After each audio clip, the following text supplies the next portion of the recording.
जय शिव गुरु। हर हर महादेव। जय भोलेनाथ। जी भी भाई बहन ये वीडियो देख रहा बा सबके हमार प्रणाम बाटे। और आज हम बहुत ही सुंदर शिव चर्चा गीत आप सबके सुनाए जाता नहीं। अगर अच्छा लगे तो कृपया सपोर्ट जरूर कइल जा, वीडियो देख के और अनदेखा न कइल जा। कृपया कमेंट बॉक्स में ज़रूर बताल जा कि गीत आप सबके कैसन लगल है कैसन नहीं लगल है, ताकि हमन के भी एक उत्साह होला आदमी के अंदर कि चलो कुछ भी होखे आदमी अच्छा लगल चाहे बुरा लगल आदमी देखल तो कम से कम।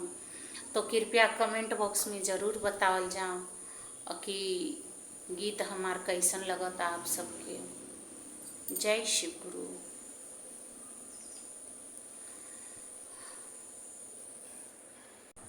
के कर खातिर धरे लुधियानावा हो के कर खातिर धरे लुधियानावा हो के करे खातिर धरे लुधियानावा ते मनवा तुहरो लागल बनाए राम हो लागे गइल भगिया में अगिया ते बलमुआ तुहरो पागल भइनाए राम हो लागी गइल भगिया में अगिया ते बलमुआ तुहरो पागल भइनाए राम हो के कर खातिर धरे लुधियानावा। माता गौरा पार्वती जी के उनकर सखी लोग कहती अड़ी, अरे के करे खातिर धरे लुधियानावा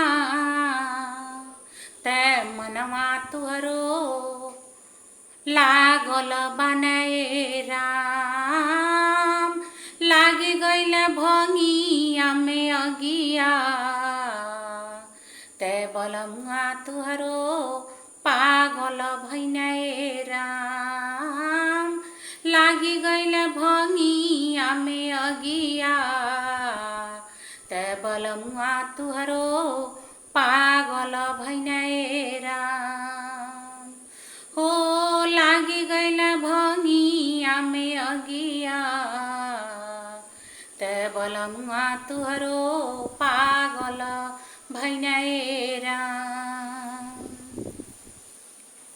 हो जटवा के लटवा घुमावे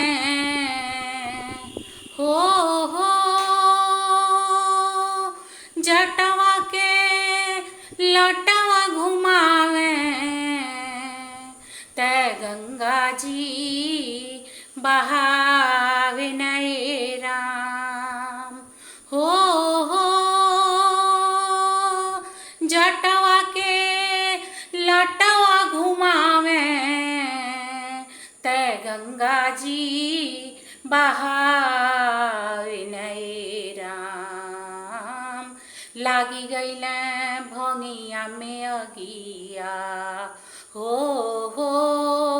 लागी गइल भंगिया में अगिया ते बलमुआ तुहरो पागल भइनाए राम लागी गइल भंगिया में अगिया ते बलमुआ तुहरो पागल भइनाए राम हो के करे खातिर धरे लुधियानावा ते मनवा तुहरो लागल बनाए राम हो के करे खातिर धरे लुधियानावा ते मनवा तुहरो लागल बनाए राम लागी गइल भगिया में अगिया ते बलमुआ तुहरो पागल भइनाए राम हो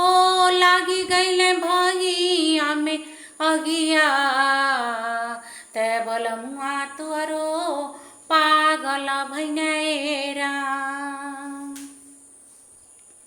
जय शिव गुरु, हर हर महादेव, जय भोलेनाथ। सब भाई बहन से यह रिक्वेस्ट बा कि अगर भोलेनाथ के भक्ति, शिव जी के भजन अगर आप सबके अच्छा लगल होई तो प्लीज़ सपोर्ट जरूर कइल जाओ। जय शिव गुरु, हर हर महादेव। भगवान भोलेनाथ शिव के कृपा सदैव आप सबके ऊपर बनल रहे और कृपया छोट चैनल वालन के भी जरूर सपोर्ट कइल जाओ। जय शिव गुरु, हर हर महादेव, जय भोलेनाथ।